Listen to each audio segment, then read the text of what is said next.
avril dernier, par note de service de la ministre de l'économie forestière, Rosalie Matondo, le nouveau directeur de l'unité de gestion du parc national Noabalé-Ndoki, Paul Scholt, a eu un entretien avec le préfet du département de la Songa, Édouard Denis Okuya, au cours duquel les deux autorités préfectorales de la Songa et de l'unité de gestion du dit parc ont passé en revue tous les contours de fonctionnement du parc national Noabalé-Ndoki, qui fait partie du complexe d'aires protégées transfrontalières du trinational de la Songa Ténès.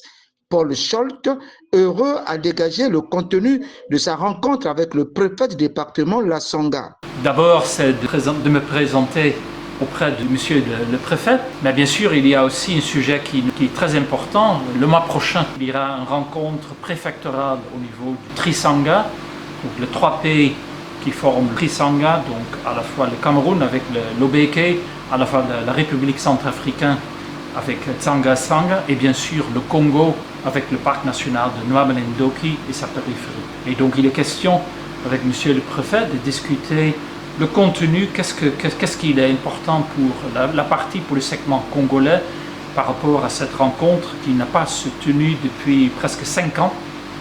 La dernière rencontre préfectorale a eu lieu ici à Ouesso en 2021.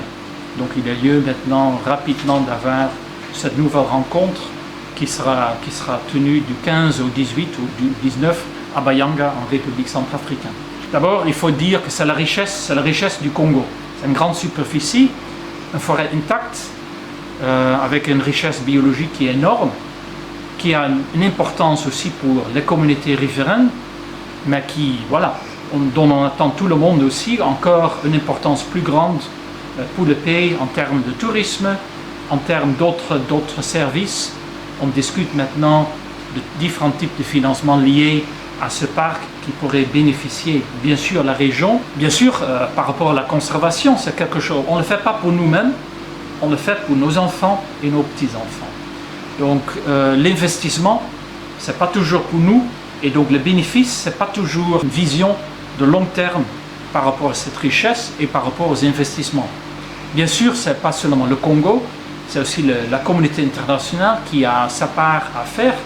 Et donc, quand on parle aussi du Trisanga, c'est justement dans ce sens-là que nous, et tout à l'heure qu'on avait discuté aussi, comment le Congo peut aussi tirer sa part par rapport à cet investissement. À noter que la prise de fonction du nouveau directeur de l'unité de gestion du parc national Noabalé-Ndoki, Paul Scholt, intervient avant la tenue du 15 au 19 juillet prochain à Bayanga en RCA de la réunion du comité trinational du suivi du CETES du trinational de la Songa Ténès.